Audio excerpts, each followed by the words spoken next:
This is my cheat sheet for Tuesday, January the 17th. Alright, by now you probably have heard about the Zappos hack attack. Here's the deal though. Zappos is the leading online shoe retailer. Probably not something that you, if you're a guy, actually have used. Or if you do, you know, to each their own. Regardless, if your wife has used this, even if she doesn't anymore, because I know a lot of women, they use it, try it out, and then, it's not for me.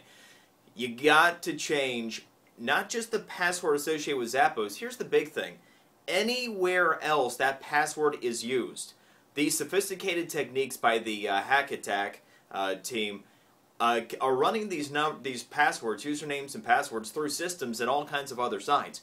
If this username and password is replicated anywhere else, there is a substantial chance that you will be compromised in that particular site. It's imperative that you do this sooner rather than later. And I will tell you, I've been an advocate of this for some time, but if you can afford to have identity protection, you absolutely need to, because these types of threats are only increasing. For example, take a look at what happened in Israel yesterday. This is extremely scary. We've had a lot of awful hack attacks, and I'm not saying that, you know, a hack attack on the CIA, FBI, or, you know, other agencies here in the States isn't a big deal.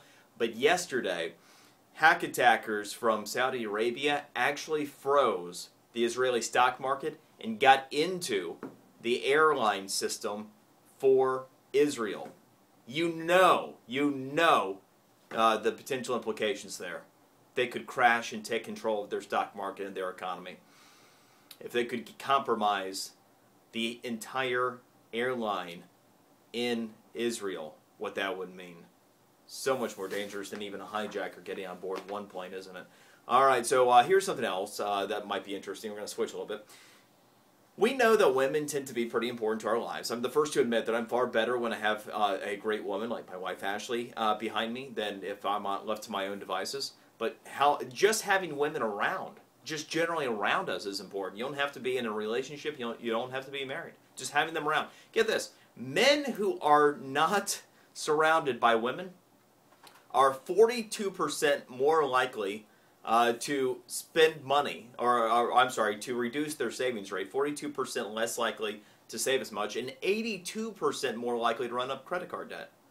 So we save less, we spend more when we don't have women around us. Perhaps even the thought that we might end up in a relationship one day ends up helping our financial habits a little bit. Higher education and slower adaptation to technology. Over the past year, we've seen about a 300% growth rate in e-reading. Even my wife, who said, I don't think I'm ever going to do that e-reading thing, she's hooked.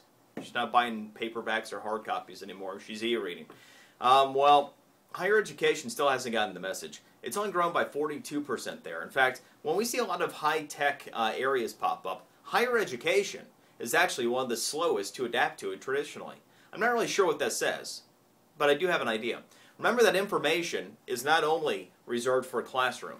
And if you take a look at the great innovators, you take a look at a Steve Jobs, a Bill Gates, you know, are these people trained in the classroom? No. Take a look at Mark Zuckerberg over at Facebook. Did higher education teach him anything? No. He broke Harvard's higher education little network system, exploited it, and that's what drove him to fame. So I'm not putting down higher education, just pointing out that the great innovators of our time didn't learn how to innovate in college. In fact, most of them never even finished. And higher education, if they want to be relevant to the next generation, they sure as hell better learn what it takes to be successful in a technological age and stop trying to hide behind paper. It's cheat sheet for today. We shall see you tomorrow.